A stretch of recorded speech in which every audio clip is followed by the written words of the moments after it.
Less than 1 week away from WrestleMania 30, who will become WWE World Heavyweight Champion? And who will Orton and Batista face? Can Lesnar conquer the streak? And will John Cena defeat Bray Wyatt? Most importantly, who will win the Divas Invitational? All that and more next on the Rope Break Wrestling Road to Mania podcast, episode 2. Welcome WWE Universe to the second installment of the Rope Break Wrestling Road to Mania podcast, brought to you in part by AA. I'm joined here with my co-creator of RopeBreakWrestling.com. It's Matt Donato. Matt, how you doing, pal? I'm doing It great. doesn't matter how you're doing. Sorry, had to do that one. Either way, today we're going to talk about the go-home episode of Raw, whether or not we thought it was disappointing or it met expectations. We'll talk about the WWE Hall of Fame induction ceremony, who goes in next year, and who we thought maybe should have went in this year. We'll talk about the WWE Network and whether or not it has the balls to carry as much viewership as going to be on Sunday. We'll talk about the Lesnar-Taker feud, whether or not that has met expectations as far as build-up goes. How's the rest of the card shaping up? We'll talk about that. And of course, we're going to talk briefly about Batista's performance at the press conference. Don't forget, we will also cover one topic from a fan on Twitter. Keep it locked. This is the Rope Break Road to Mania, episode 2. So, Matt, I apologize, man. Really, how are you doing? It's good to have you on the podcast. Well, I'm doing great. Thank you for having me. Oh, yeah, definitely. I mean, we wish we could have Alec here, but we have to savor the flavor, and he will be here for episode 3, where we will give you our predictions for WrestleMania. Until then, we'll hold you over. Why don't we go ahead and talk about the go-home edition of Raw this past Monday? I thought it was all right. I mean, I know you kind of had similar feelings about it. It was kind of disappointing for me up until that last segment there with Daniel Bryan and Triple H. What did you think? I absolutely agree. I didn't think it was a bad Raw overall, but I felt like as far as a go-home Raw, setting us up for WrestleMania, it didn't deliver what it should have. That last segment definitely saved the show, in my opinion. I thought it was Definitely. Without that last segment, that would have been an absolute bomb. A terrible episode of Raw, in my opinion, at least. Not just in the standards of a go-home, but before that, it was, I mean, I don't get all the matches there with the Battle Royale. It was kind of cheesy. Even Piper's Pit was kind of cheesy there when they just brought out, 4 random guys from the Battle Royale. Kind of pointless, in my opinion. I definitely agree. I didn't necessarily dislike Piper's Pit, but that's probably because I'm a little bit biased. Gotta love the hot rod. Yeah, I hope he actually makes an appearance at WrestleMania. I mean, we have been hearing that there's going to be, a few cameo appearances from mega draws over the years. I would consider Piper a mega draw, considering that he main evented WrestleMania 1. Absolutely. He helped put Mania on the map. I'd be very disappointed if he didn't make some kind of appearance. Yeah, they were supposed to do that whole Hogan versus Piper deal, and then I'm glad they didn't do that. That would have been probably a tough match to watch, brother. Oh man. As far as the go home Raw goes, I think we both agree, and I think we can speak for Alec as well, that wasn't the best go home we've seen in terms of go homes to pay-per-views, but hell, that last segment there definitely made it worth the watch and definitely got us pumped up going into WrestleMania, because we know SmackDown's not really going to do much to, although I guess there is the Hulk Hogan appearance. What do you think he's going to have to say on SmackDown? Oh, he's probably going to be there touting his Andre the Giant Battle Royal. Yeah, which I had a problem with last episode. If you haven't listened to episode 1 of the podcast, you might want to go back, because I don't know. I think you agreed with me on this as well, Matt. I feel like that Andre the Giant Battle Royale is kind of like a second fiddle type thing for as far as Andre goes. I think they didn't really come up with it to honor Andre. It feels like it was forced because, hey, we have so much talent that we have nothing to do with here, especially guys like Sheamus and Christian, you know what I mean? We have to get them on the card somehow. Let's throw them all in a ring here, and we'll slap Andre's name on it to legitimize it. It just was uncomfortable for me. Yeah, I feel the same way. Especially with the names that are actually in the battle, like you have Jinder Mahal. Yeah. What is that guy even doing? What is that guy? I didn't even know he was still on the roster. Yeah. Let alone in the battle royal. It's supposed to be for Andre the Giant. It just doesn't make it seem legitimate.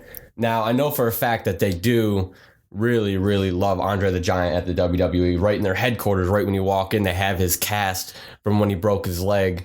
And then they have a giant life-size statue of him right in the beginning of the entranceway for the headquarters. So, I mean, it's up in the air.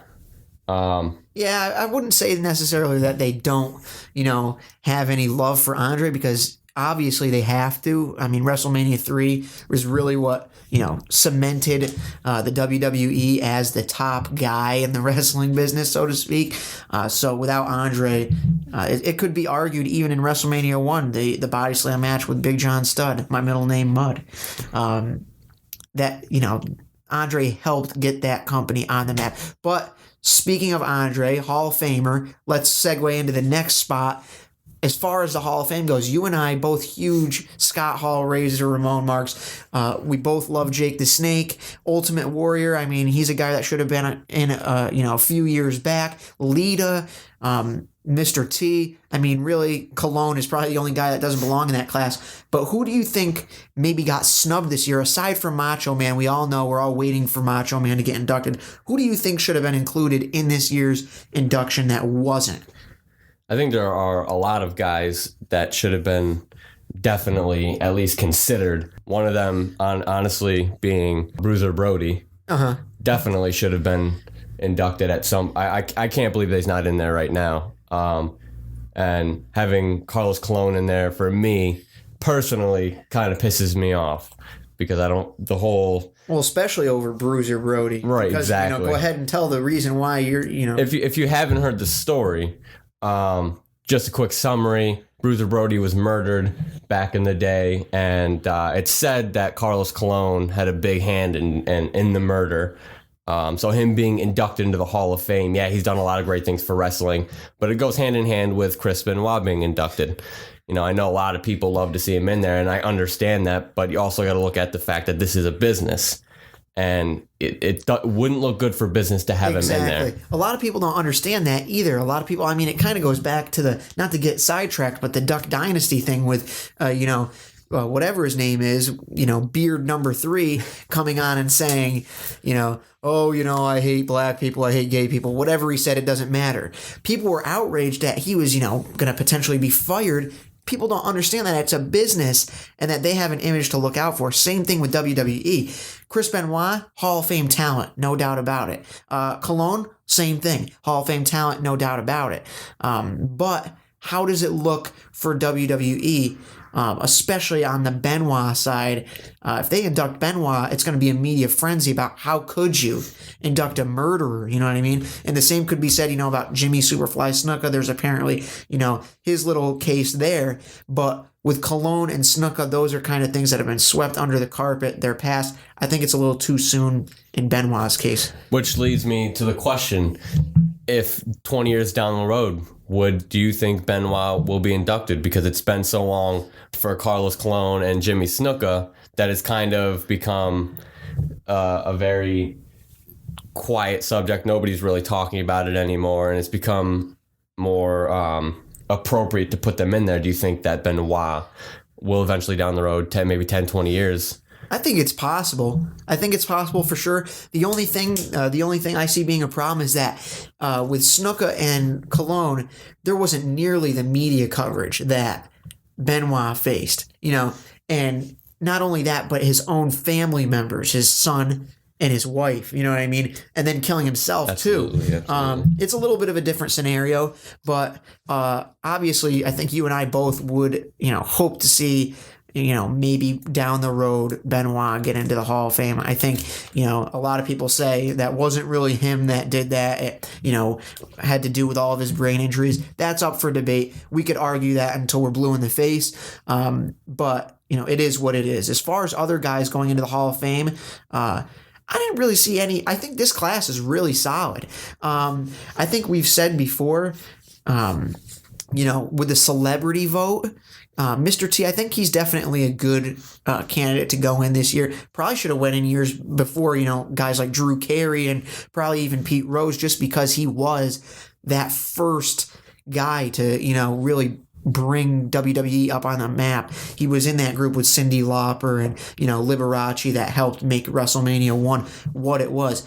I think the intriguing thing is next year, when we see possibly The Rock go into the Hall of Fame. That's what it's been rumored for. And if you go back, if you really, dive into it, there was a Q&A not that long ago when The Rock was asked, you doing anything for WrestleMania 30? He didn't just say no. He said, original plan was Brock versus Rock. That went to the wayside, and he said, we have something planned for WrestleMania 31. Is it a match, or is it a Hall of Fame induction?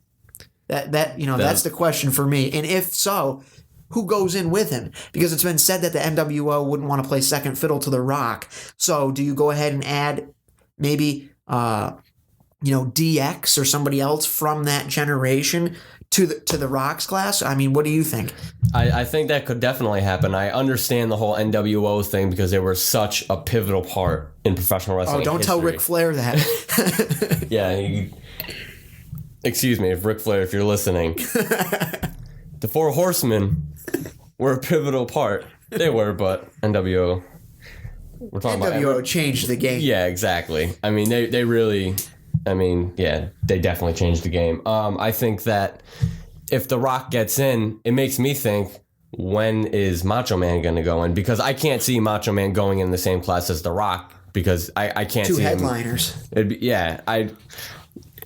I couldn't see that happening. I mean, I think we're lucky to see this class really could be argued 3 headliners there with Razor, Jake the Snake, and Ultimate Warrior all going in the same class. Those are 3 top guys. I mean, let's not get it confused. I mean, Jake the Snake didn't hold any major titles in WWE ever, but those are 3 big guys. Of course, exactly. I mean, yeah, Jake the Snake never held any real titles, but you got to look at the fact that he changed the scope of what the business was. In his time, you had the Hogans, the Ultimate Warriors, the Macho Mans, and they all had the same type of gimmick, the same type of promos. When he came out, he didn't scream or yell. He wasn't the biggest guy there, but he got your attention. And that's what makes him definitely ahead. I see Jake the Snake as the main headliner, but that's just my personal opinion. And it could be argued too. Many people say, Razor Ramon Scott Hall made it cool to be the bad guy. It could be argued Jake the Snake made it cool to be the bad guy. You know what I mean? Absolutely, absolutely. Jake the Snake,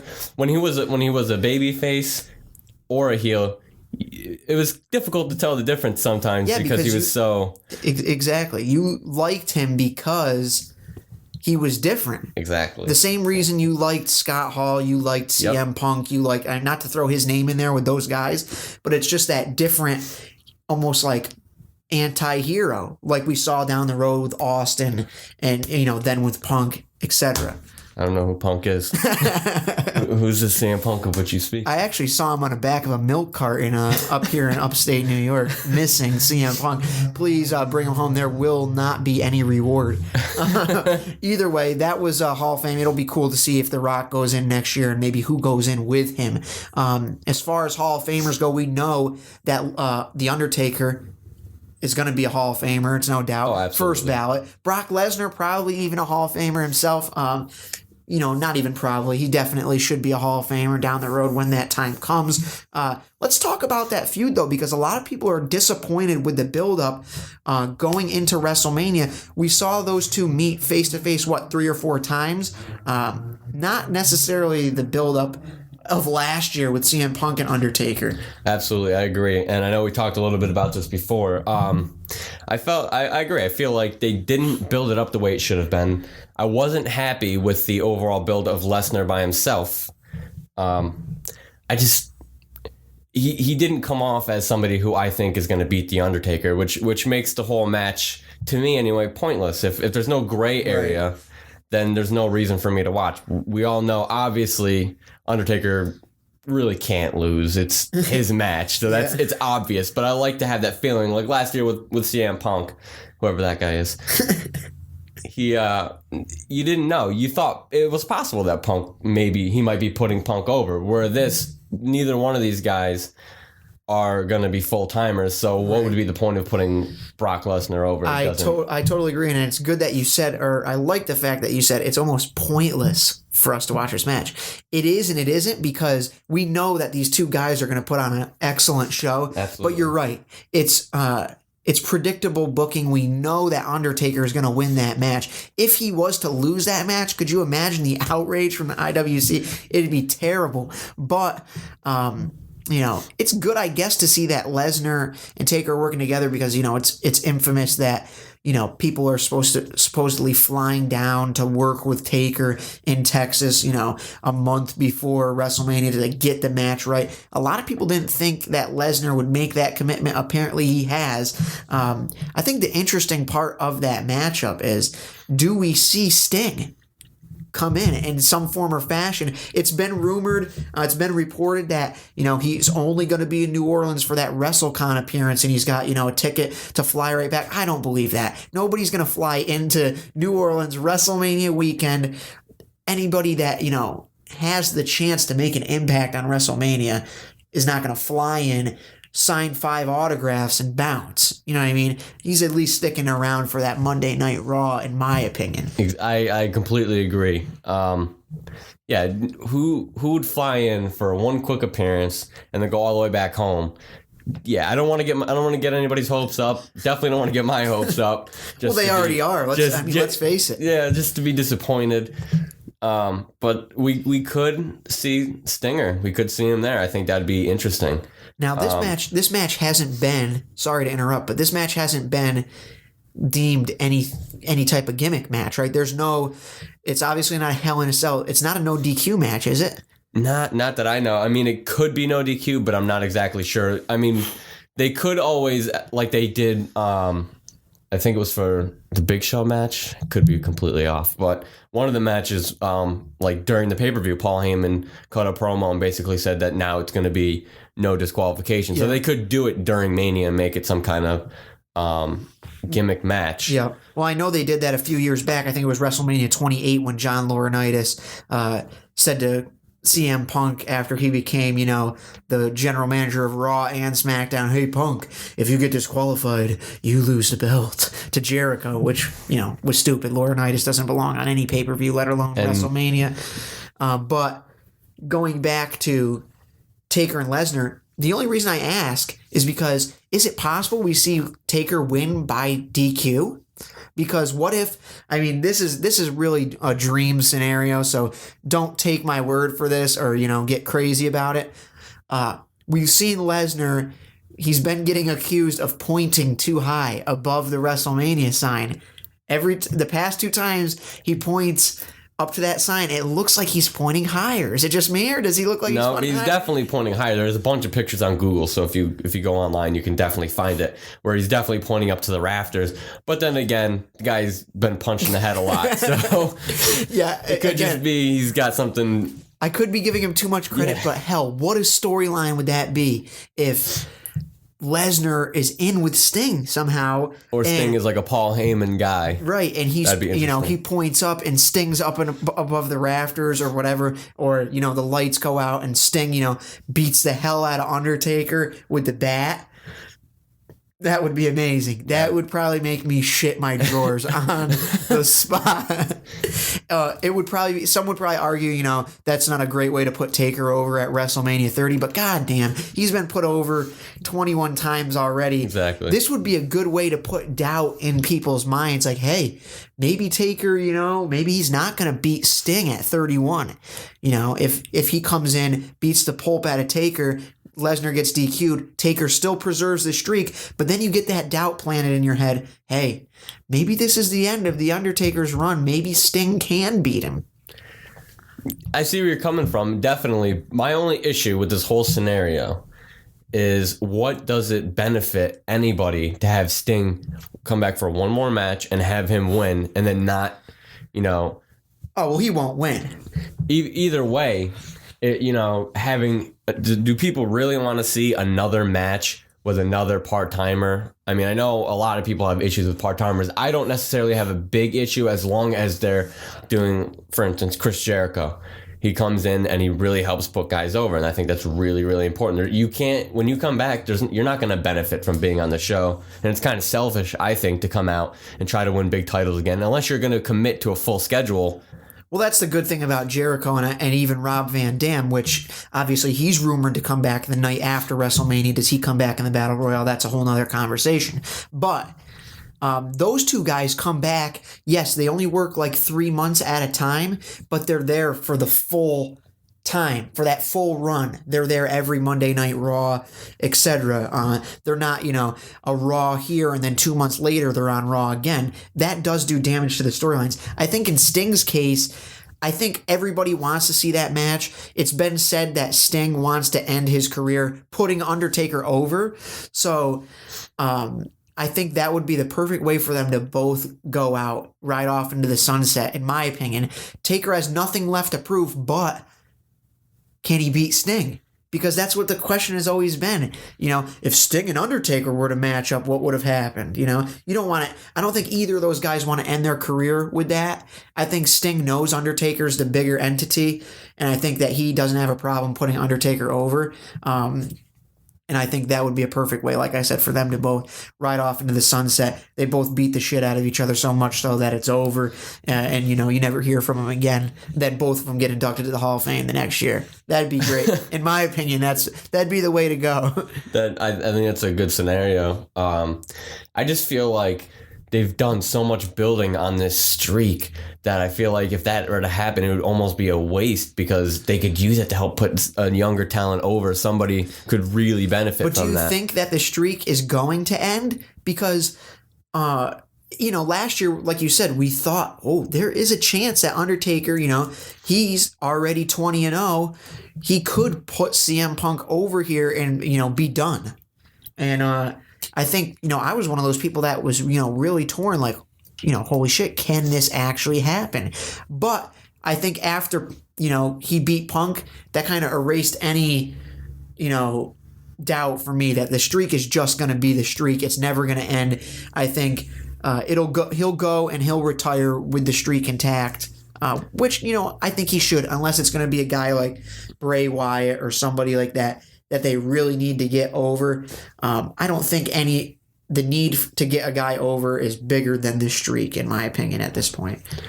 I see what you're saying. There's nobody really on the roster right now that I can really see, not benefiting, but nobody that I can really see that's worthy of being put over by the streak, because the streak is so huge. Exactly. There's no talent on the roster. I mean, there's a lot of talk that next year could be Undertaker versus John Cena, which I know you don't like that match. I don't hate John Cena. I'm not a diehard fan. I don't buy his merchandise. I don't have a T-shirt, but and I never will. But I think he has potential to put on great matches. We just don't see it on a consistent basis. But it could be a great match. I know there are a lot of people who want to see that. But well, let me stop you real quick, because I'm not sure that. I mean, I don't hate John Cena. Let's get one thing clear.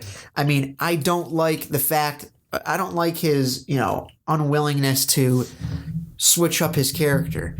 I mean, I just saw somebody had posted actually to us on Twitter a video link where it's Undertaker on Jimmy Kimmel, and he's as the American Badass, and Kimmel says, why did you change to whatever, the Badass? And Taker specifically says, 13 years in this business, you got to find a way to freshen yourself up. And I think at this point, I do not hate John Cena. I'm very thankful for everything he's done for WWE. He's been a huge figure, Hogan-like. Many people compare those two. But there comes a time, even when Hulk Hogan knew it was time to freshen it up. The character's just getting a little stale.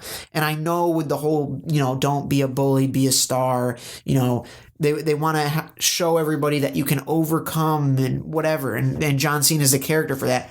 But as far as wrestling goes and booking goes, it's time for a heel turn. And I think I don't want to see the Taker versus Cena match just because,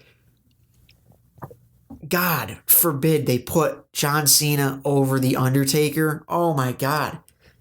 I would lose it. Because Cena would have nothing to gain. Cena has zero to gain from ending the streak. Yes and no. I think that what he would have to gain, which is a double-edged sword, because what he could gain is he could now carry on. He beat the streak himself, so that leaves him time to put somebody else over. So people who beat him also look great. But the problem with that is, one, is he willing to put people over? Because we all know, and if you don't know the story of Wade Barrett, go look that up online, and how Cena pretty much killed that guy's career. But also, the way that they book him, he's losing constantly or he's winning constantly. It's so inconsistent that would it really even matter? Because he's beating The Rock, and it took a bunch of rock bottoms, a bunch of people's elbows to put him down. But then you put him in the ring a couple months later with Daniel Bryan, and one knee takes him out. Yeah. That doesn't make sense to me. It's not. It just doesn't make any sense. So that could happen where they put somebody over and it doesn't really even matter. So it could just be a huge waste. Right. So in that respect, I get where you're coming from. I want to go back real quick, though, to what you said earlier about CM Punk and The Undertaker and whether or not the streak is going to end. I just want to say that I have read online that The Undertaker has said himself that he doesn't, that he actually wants the streak to end. So I just wanted to put that out there, that he himself really does want the streak to end. So if it doesn't end, it may not even be because of him. It could just be because of the WWE. Somebody in the back really doesn't want it to end. But he does want to use it to put somebody over. So we still could see that. And I think that is the way. I think it is the way to go. And I know that when you hear a rumor about Undertaker wanting to end the streak, I know it's true because that's the kind of guy that Undertaker's always been. He's always, not to be cliche, but he is always looking out for what's best for business. He does business. Always has. I think down the road, the potential suitors to end the streak, you're probably looking at Bray Wyatt, Roman Reigns, Cesaro, maybe. I mean, I don't know. Maybe Daniel Bryan. I don't know. That's the thing. And, we've heard Undertaker's wanted to work with Daniel Bryan. I think Bray Wyatt is the ideal matchup that comes to mind because you have two dark characters, Undertaker as a face and Wyatt as a heel, whatever. I just don't know. I think the matchup between Taker and Bray Wyatt would be very, very interesting because they are so similar, and I think it would be a great combination, but I don't think that matchup is made for a WrestleMania main event.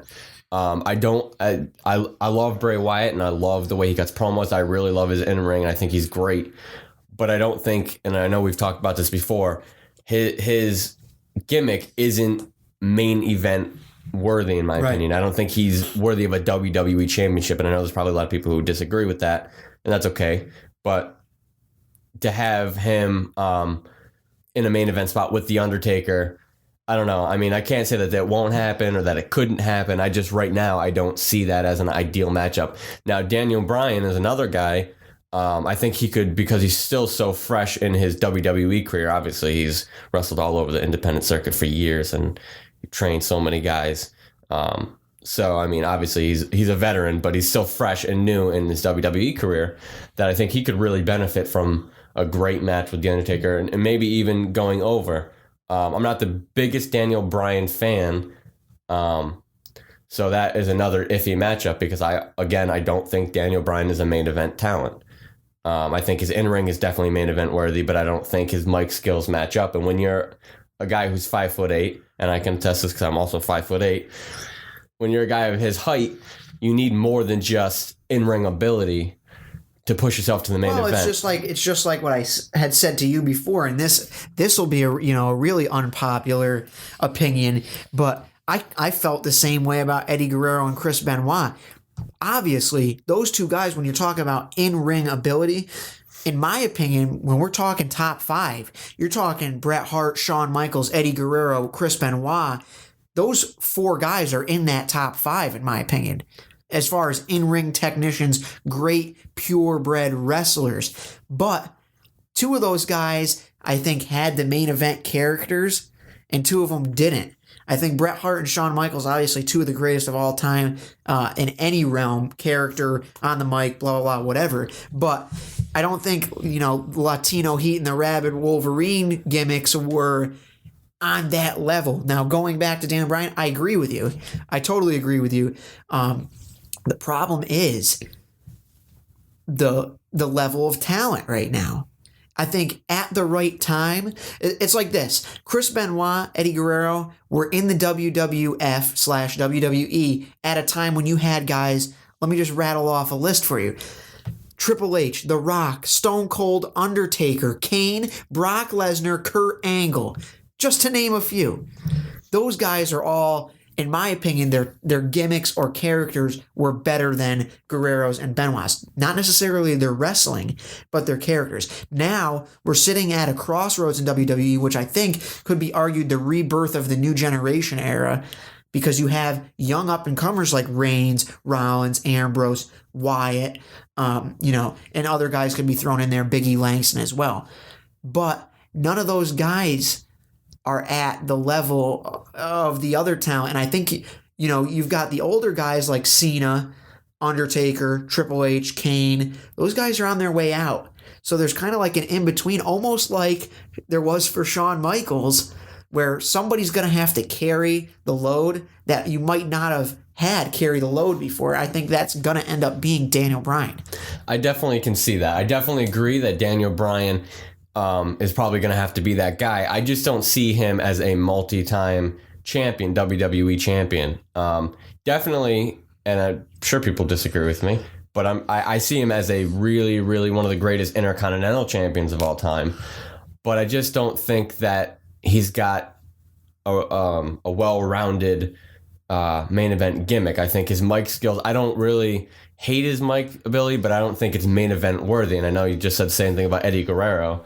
I obviously disagree with you there, on at least for Eddie Guerrero. Chris Benoit, I can kind of see where you're coming from. Oh, Chris Benoit was horrible on the microphone. I don't necessarily agree with that. I don't think he was horrible on the microphone. I don't. I think that there was a realness to him being on the mic, and I think that added a layer to his character. Well, people will say the same thing. That was kind of his gimmick. That was his gimmick, just being gritty, real, who he was. Yeah, well, that's a good point to argue, but some would argue the same thing about Brock Lesnar, who I would argue is terrible on the microphone, but when he speaks, it does mean something because it's not scripted almost. Right. It's like that guy came up with that right on the dot right there.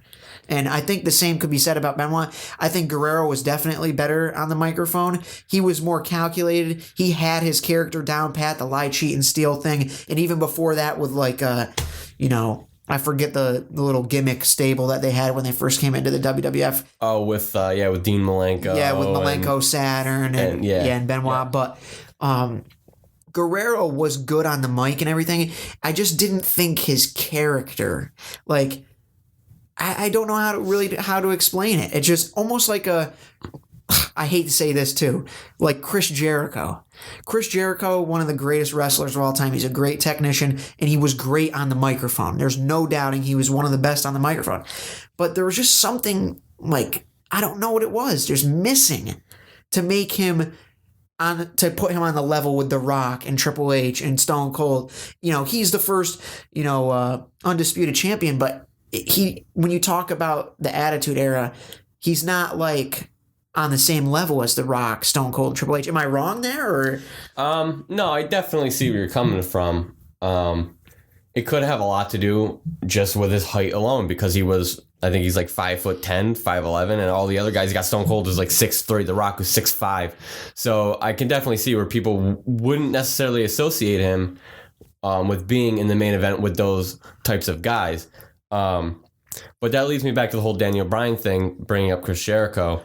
With Chris Jericho, they're very similar in height. And Chris Jericho has said in many different interviews that he knew that he wasn't the biggest guy there, and he knew that he had to do something to really make himself be noticed, and that was to bring his personality and turn the volume way up and just be crazy and loud, and it worked because it caught people's attention. He was crowded. He was going toe to toe with The Rock on the mic, and when he got in the ring, in my personal opinion, I think I love The Rock just as much as you do, but I think as far as in ring, he's obviously way better than The Rock. That's just my opinion. And I even think he rivals The Rock at some points on the mic. I think he's really, really good at improv. I think he's really today. There's no question about it. Well, today's Rock versus anybody really is shady, because Chris Jericho today would slaughter The Rock publicly on the microphone, because The Rock just is not even a quarter of the mic talent that he was in the past. But I don't know. Maybe I am one of those guys that size matters type, and I don't like to be that, but there must have been something. It's just like an it factor, I guess, that Michaels and Hart had that Jericho and Daniel Bryan and Eddie Guerrero just don't have for me, because Michaels is a small guy too, but he's not as small as like a Jericho or a Guerrero. I think he's like 6'1" maybe. But quickly going on what you just said about Bret Hart. Now, I love Bret Hart, and I'm a huge mark for Bret Hart. He's one of my all-time favorite wrestlers. I honestly don't agree with you that he had a gimmick that was main event worthy. I don't really think his mic skills were amazing. I think his mic skills were not amazing. I will agree with you on that. I think that he didn't. I think his gimmick was very similar to that of a Chris Benoit, where it was more just him being real. So I think. Well, I think his gimmick could be argued like. I know it's him and that's how he is in real life, but it's almost like a John Cena type thing where it was like, too good guy-ish. You know what I mean? Yeah, exactly. He was too good. But people in that time loved that, and that was really what was selling. But you also got to look at, especially for a guy like Cena, who I can see this definite similarities where he's just good all the time. Well, actually, that's not true. I think when he went to WCW, he turned heel for a stint. Yeah. Yeah, who the hell even remembers his WCW career? But quickly, just saying about, like you said, people ate that up at the time. People loved Bret Hart. People loved Hulk Hogan, the good guys. Absolutely. Now let me put that towards Daniel Bryan. I think when you saw Stone Cold Steve Austin come up, he came up at the right time. That gimmick was right. The anti-hero, F your boss, screw you, finger in your face. That's what the 90s were all about in wrestling. I think now, like I said before with this, don't be a bully, be a star, blah, blah, blah, blah, blah, rise above hate, everything. I think Daniel Bryan fits the mold for what people want to see. And I'm saying as far as underdogs, Everybody loves to see the B-plus player that nobody believed in overcome. Absolutely. It's perfect because that's what's going to happen at WrestleMania. Sorry, I didn't throw a spoiler alert on this, but Daniel Bryan is going to beat Triple H at WrestleMania. Maybe he doesn't beat Triple H, but let me put it this way. Daniel Bryan is going to leave WrestleMania with both straps. And it's because of that slow burn that they did. They built it up like they did with McMahon Austin, where it's like the authority figure versus the underdog. And the underdog, 9 times out of 10, is going to overcome at the end. It's just like the ending of a good children's book. You know what I mean? Daniel Bryan's going to overcome. He's going to beat the authority finally. All the kids in the crowd are going to eat it up. Shit, all the grown men in the crowd are going to eat it up too. Yep. It's the perfect scenario, but I think I agree with you. Daniel Bryan at a different time probably isn't a main event guy. But as for right now, for this time period, he's in the perfect place. He's right place, right time. Exactly, I agree. It's not that I don't like the guy. I think he's phenomenal in the ring, easily one of the best. But I just feel like his mic skills need some tweaking. There's no emotion behind them. He yells everything he says. He doesn't ease in his catchphrases. Like when Stone Cold would do it, he would ease in the what, and he would make it fun and enjoyable for the crowd. Where when he does it, he just says it after every single thing he does, and it's just kind of, it gets old. Well, and I feel like the fans, eventually, he'll become WWE champion. He'll go out there and the fans will love him and love him and love him. And then eventually they're going to find that the wrestling aspect of his gimmick isn't going to be enough, and he's going to have to fall on his mic ability, which I don't think is going to be able to carry him. The question is, though, can he improve on it? Because remember, like you had said, he's still young in his WWE career. Exactly. And he'll be able to work with a guy like John Cena down the road where potentially he'll have to be a heel. Does that bring out a different, side of his character? And, with Stone Cold, with the what, we're talking many, many, many, many years into his career. Even when he started his WWF career and, he came out with the Stone Cold, 316 says, I just whipped your ass.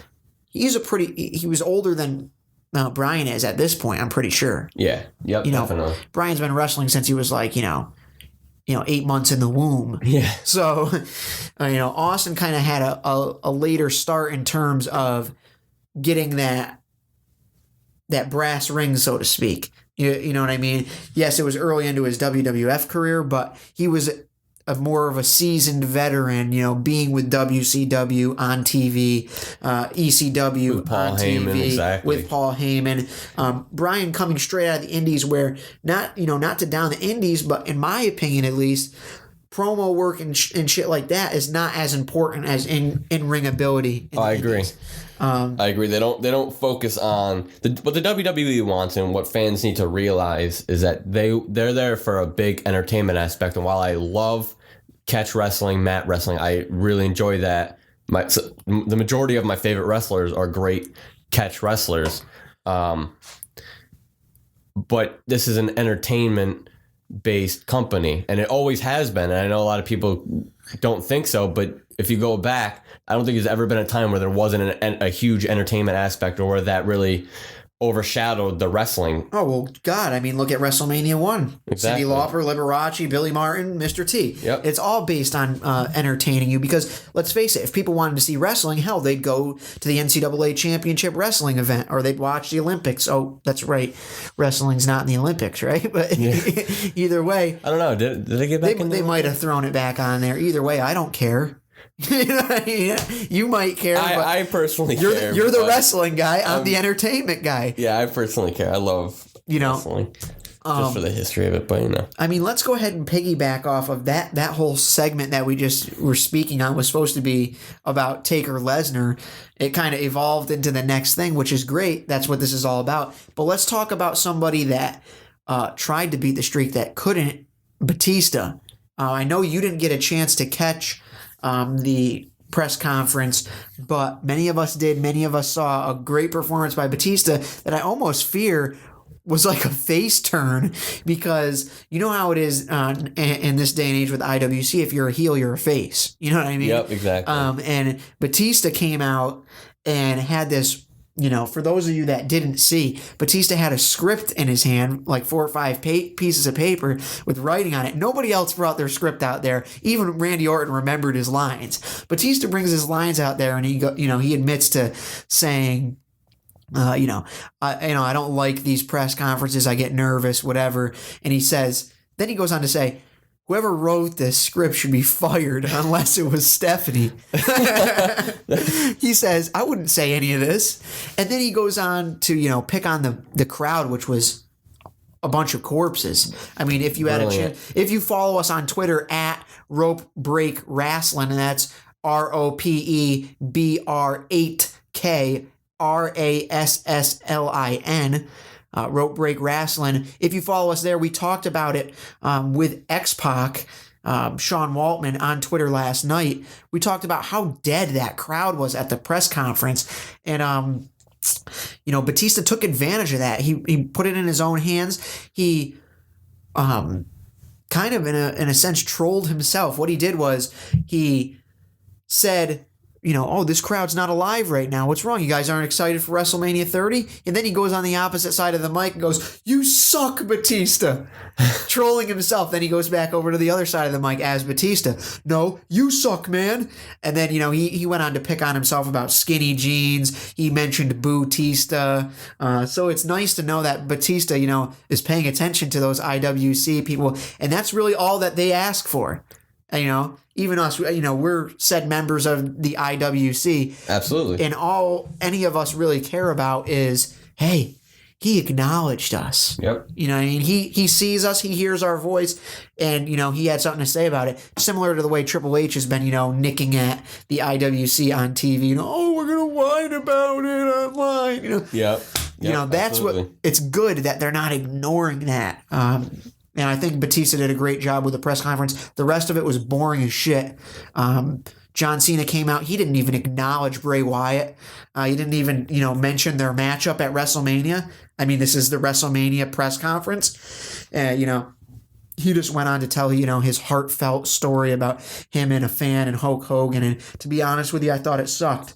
I mean, the story itself was cool, but John Cena, like, are we going to talk about your Right. your The whole match? point is to sell the event. If you're not going to go and sell the event, yeah, I didn't catch the press conference, but I did see a little excerpt from the from Batista's segment, the part you were just mentioning, where he pretended that he was a fan and then went back.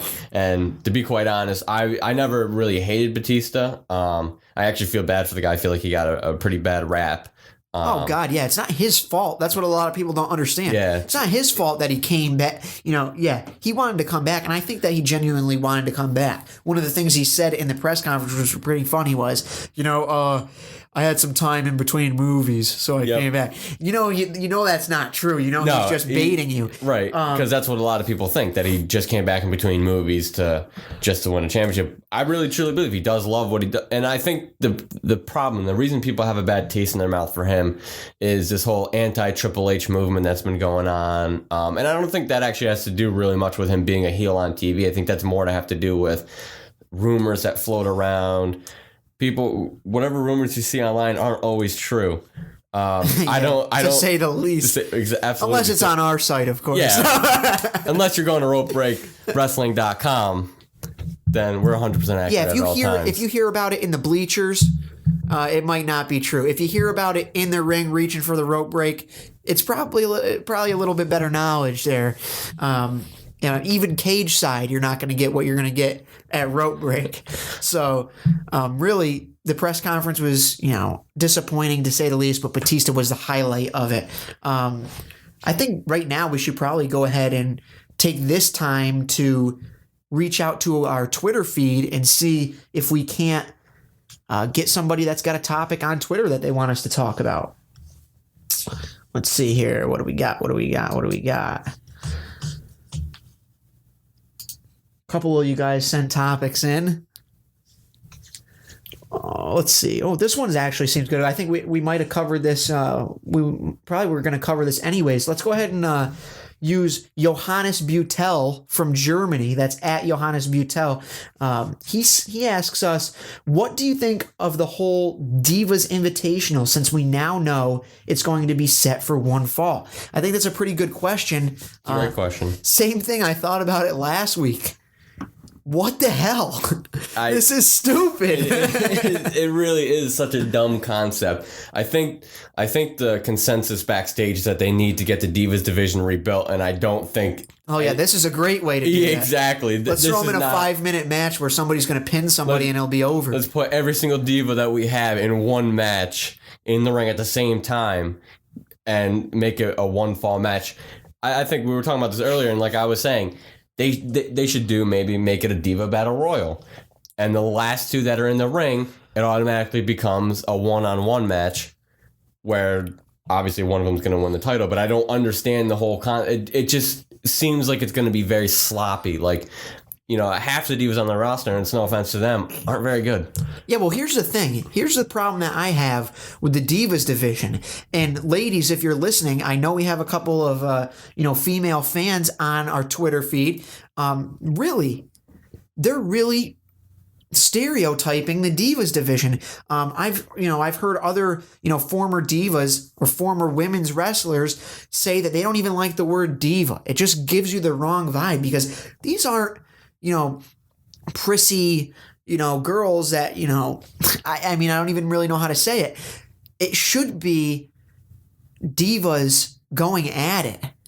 Not like, pillow fights and, shit that they did in the Attitude Era. It should be, we're in an era now where we see indie wrestling with women and they're in cage matches. They're bleeding. They're beating the hell out of each other.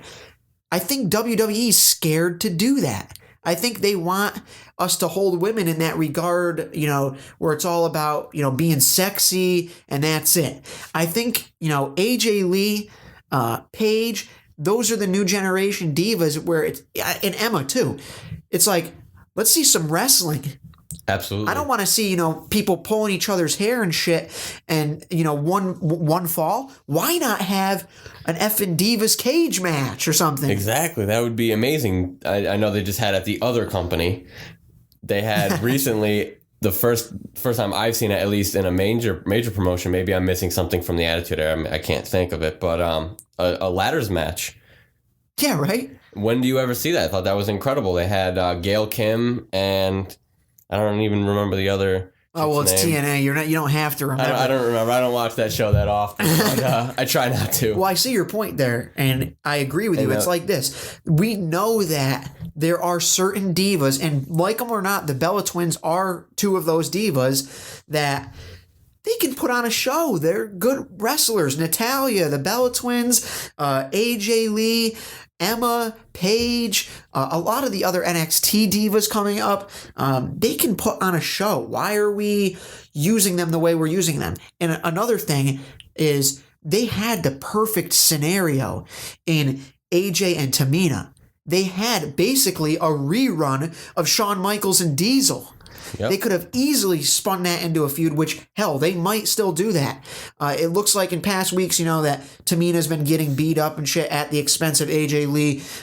So it's probable that Tamina turns on AJ Lee here, but why have a bunch of other divas involved in that when you could have built a strong feud with one diva versus AJ Lee with Tamina at the side, and then, something unfolds at Royal Rumble and it's Tamina versus AJ for the title. I don't think Tamina's probably ready for that one-on-one bout yet because she's not really that polished in the ring. But where's the creative booking here? That's my question. It all spins back to that. Yep. They could do so much with this, and I feel like they're just kind of like they're not even paying it. They don't even care. Anything that's on the pre-show, they're not caring about. They could have easily done, like I said earlier, a battle royal where the last two participants left turns into a one-on-one match, maybe some kind of gimmick match, and maybe AJ Lee and Tamina work together to eliminate everybody, and AJ thinks that Tamina is just going to let her pin her, but then maybe kicks out, and then it starts a great battle between the two. See, WWE, if you want to sign either Matt Donato or myself, Aussie, Anthony Osborne, you can email us, Aussie@ropebreakwrestling.com or Matt Donato @ropebreakwrestling.com. Please, let us help you. Let us help you help us. Because the Divas division is a joke right now. An absolute joke. And not just the Divas division, but the tag team division, yeah, we have a couple good ones coming in, but, I mean... Yeah, it's not the tag team division that's a joke. It's the booking of the tag team division that's a joke. Well, you got to look at it from this way. Who are the best tag teams right now? The New Age Outlaws, who are guys who won't benefit from getting put over. So, I mean, yeah, they can help put other people over, but you can't really count those guys as part of the division because they're not going to be around for much longer. Rhodes and Goldust. Rhodes is going to be around for a while, but Goldust is just there to kind of, help his brother. So I don't think you can really even count them. So then you're left with the Usos, who I like a lot. I think they're very talented. You're left with Cesaro and Swagger. They're not going to stay around much longer. They're probably going to break up soon.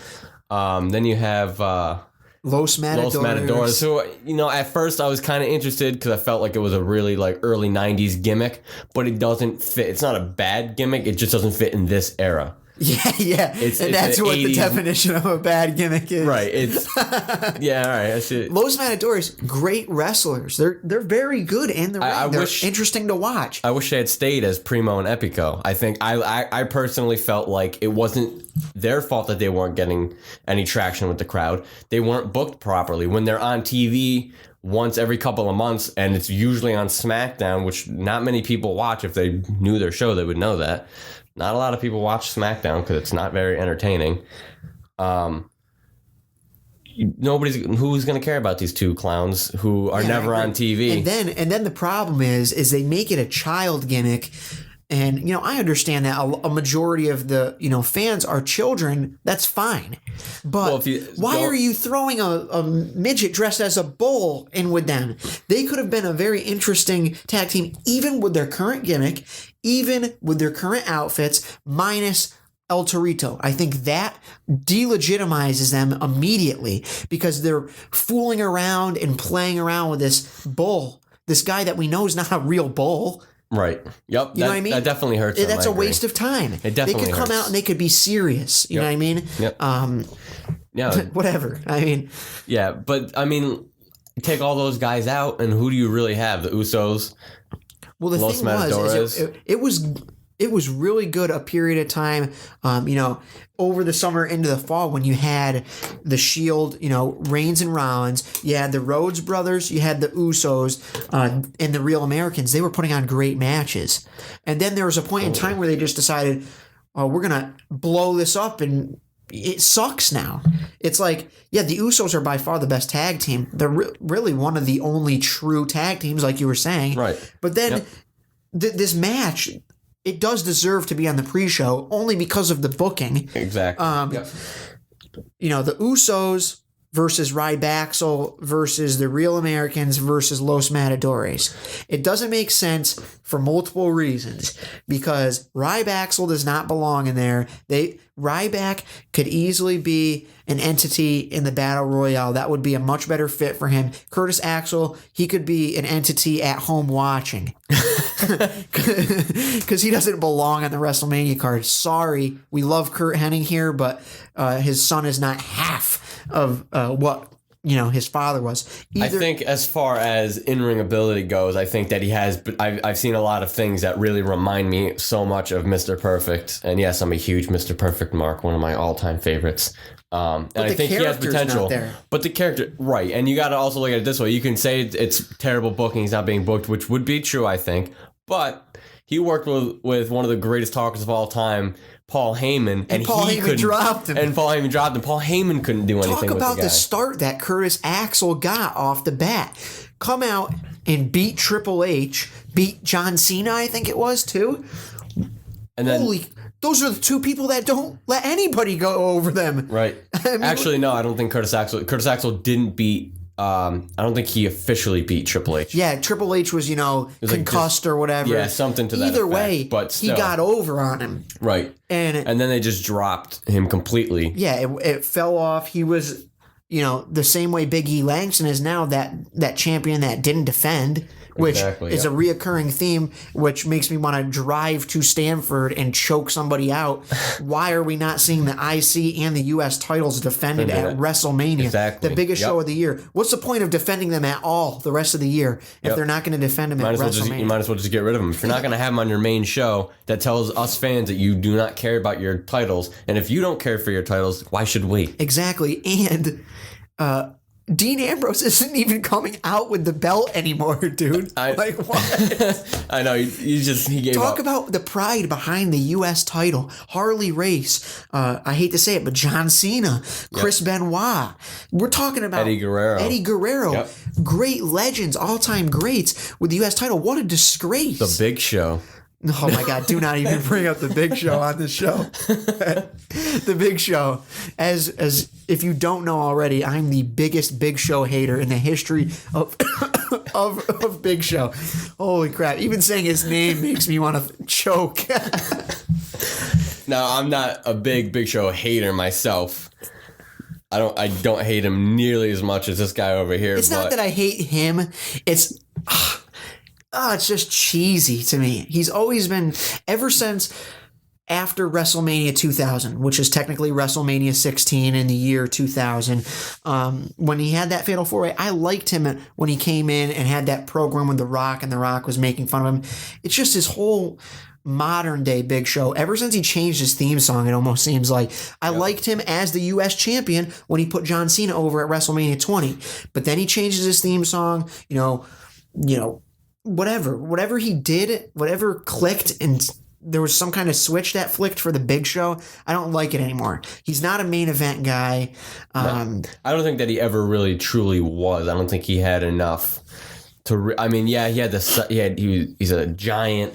And I think that they saw that he was huge. And to be quite honest, I don't think he's terrible on the mic. I think he has, but obviously in this generation, this era, he's not great. But he has, I've seen him do things where I know that he has it in him to really put on a great show on the mic. Right. And, I even think his in-ring is for his size, for being 7'1", the things that he can do at his size. Yeah, he's not bad. He gets gassed early nowadays, which is fine because he's old. He's older. But it's like this.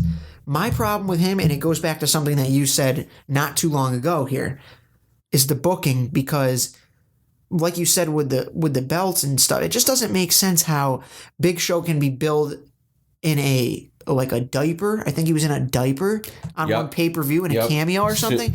And then the next he comes out sumo wrestling. Yeah. Then the next time he comes out and he's supposed to scare Brock Lesnar. Doesn't make sense. You're not fooling me. That's the whole thing, is it's almost an insult of the fans' intelligence when you do things like that. Because, hey, we didn't forget that you just had him in a diaper a month ago. Yep. And now, doing stupid things with Mae Young and shit and whatever else, all the other stupid things he's done over the years, cry, get slapped by Stephanie McMahon, cry. They had something working with that angle, but then when you bring him back and try and make him a big tough guy, it doesn't work. Right. I feel like every gimmick in the past 5 years have been just him crying. It's like, this is as The Rock would say. As The Rock would definitely say. He's not believable anymore as being a tough guy. I don't buy it. And then when he comes out and tries to intimidate Brock Lesnar, I thought it was decent and it was a little bit more believable, but then they dropped it right again, and now he's doing things with Betty White and he's this and that, and it's like, it's almost like the Mark Henry whole mishap, because those two guys are booked similar. They've been heavyweight champions before. They've been U.S. title in the U.S. title picture, several times. It's almost like WWE doesn't know, these guys they're big guys, so we can throw them in there here. It's just like they don't know what to do with their big guys. Same thing happened to Great Khali. When he first came in, he was booked as this big giant monster, so scary. Undertaker, we're talking feuds with Undertaker, Batista, you name it. Now, the guy's only seen in dancing contests. Yep. Or doing stupid sing-along gimmick. Yeah, it's garbage. Terrible. It's terrible. Why? And for something like that, what they're not understanding is, let's be honest here, he's not good enough to do really anything. He was never good enough. He can barely walk. He can't talk. His size is the only thing he has, and if you're making it a joke, then he's completely pointless. See, There's no reason to have him on the roster. Khali could have been the similar scenario to Andre, because Andre, let's face it, he wasn't the best athlete. He certainly wasn't as good of an athlete as Big Show at that size. Andre had the greatest mouthpiece in the history of professional wrestling, sports entertainment, whatever you want to call it. When you have Bobby the Brain as your mouthpiece, he made Andre the Giant larger than life. And they could have done something similar with the Great Khali. Because when he first came in, he was believable as a big, scary dude. If they put the right mouthpiece on him, he could still today be, a force. Just coming in and doing that stupid two-handed choke slam, Or the Khali vice grip thing that he had going on. That was cool when he had that program with Triple H, and it was believable. Triple H really sold that vice, and you really thought that he was crushing his head, and I thought they had a pretty good program going between those two guys. But yeah, I agree. Having the right mouthpiece on him would have taken him to the next level. Rajan Singh is not the guy for that job. Yeah, right? Coming out with his mutton chops and long goofy. I don't even know. Yeah, that guy's not. I don't even know where he came from. Yeah. But yeah, look at anybody who's been with Paul Heyman has been a main event guy, because he's just taken them. And a lot of these guys can talk on their own. Stone Cold Steve Austin, he can talk on his own, but without Paul Heyman, I don't know that he would have even been thought of as a main event guy. Right. You can even go back and say that Undertaker exactly. was a Paul Heyman guy. Stone Cold, these are guys, before they became their WWF legendary characters, were working with Paul Heyman. You have obviously CM Punk, obviously Brock Lesnar. Yeah. Brock Lesnar has benefited greatly over the years from Paul Heyman. I think that's a perfect matchup. And I've said before, I think that Ryback should have benefited from Paul Heyman. Well, they didn't. Yeah, it was poor booking there. Yep. It wasn't Ryback or Paul Heyman's fault. It was booking. And while we're talking about big guys and Paul Heyman was with Big Show for a while, Yep, and that was a good pairing. That too. But we'll cut that there. That again, we could go on for days with that. Let's talk about probably our final subject for this podcast here, and that's the WWE Network and can it hold up for WrestleMania? I think we're all nervous because let's put it this way: I don't want to spend $60, $65 if I can get it for free with something I'm already paying for. But then in the back of your mind, you're saying, well, what happens if the feed goes out and we're missing Undertaker, Lesnar, Daniel Bryan, Triple H? You know what I mean? Somebody's going to pay. You know what I mean? And that's a very scary, possibility. Yeah, exactly. For me, as long as I don't miss a Divas Invitational, I'll be fine. I'll be fine. No, yeah, that's definitely. I'm scared for that too because watching a lot of the watching NXT Arrival, it cut out on me. I know a lot of other people were having that same issue. Yeah, it seems to depend on what you're watching on. Sometimes, like I know they had a big Xbox 360 issue when it first came out. Yep. And whatever streamer you're using, some have other issues or some have different issues than others. But here's another issue that not a lot of people are going to think of that could play a major role in the streaming of WrestleMania, and that's their own internet.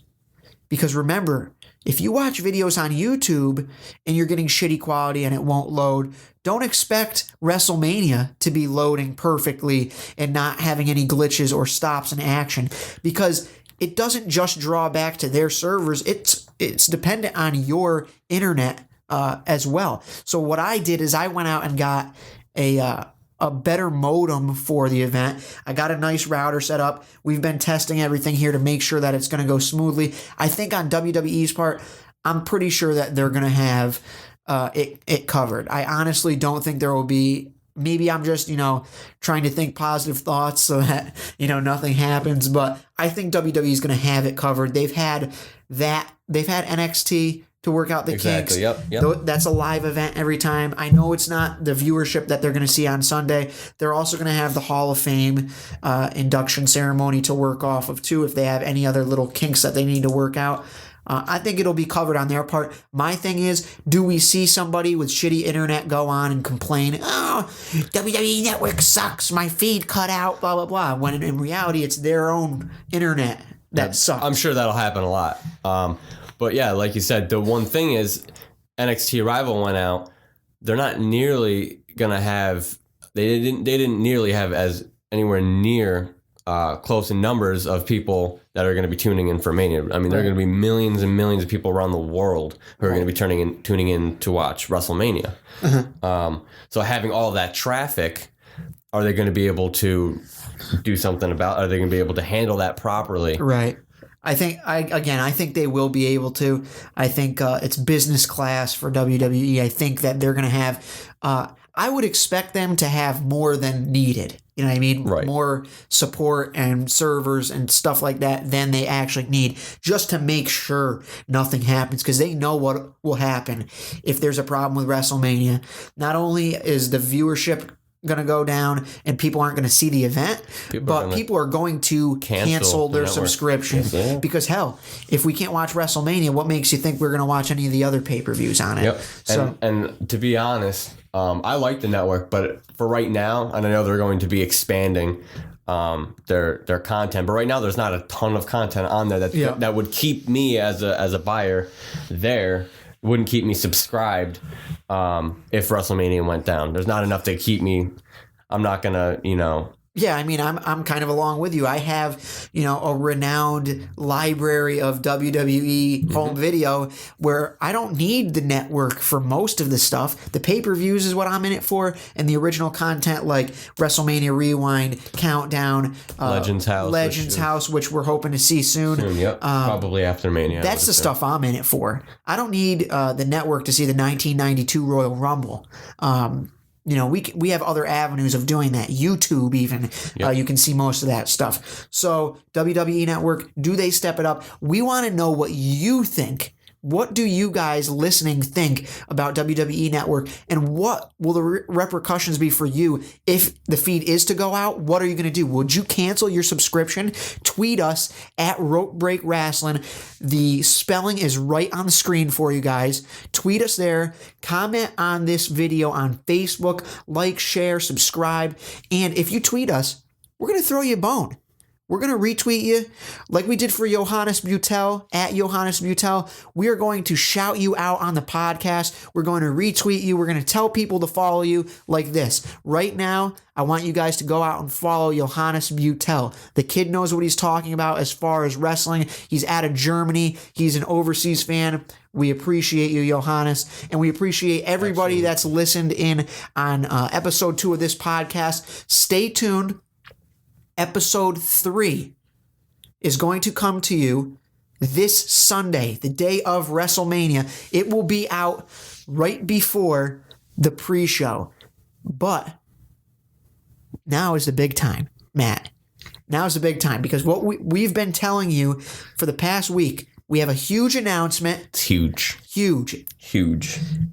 We've got a big announcement for you guys regarding our WrestleMania giveaway. We've given away action figures in the past. Go on our Facebook or our Twitter to see the happy people that have received free action figures on us, out of our pocket. We don't fool around. You don't get that in the bleachers. You don't get it in the bleachers. You don't get it cage side. You only get it in the ring with Rope Break, baby. All right, brother? So stay tuned. We're going to have a quick little spot here, a quick little commercial gimmick, as Stone Cold would say. And when we come back, we're going to tell you exactly what we are giving away in our WrestleMania giveaway and how you can win. It's easy.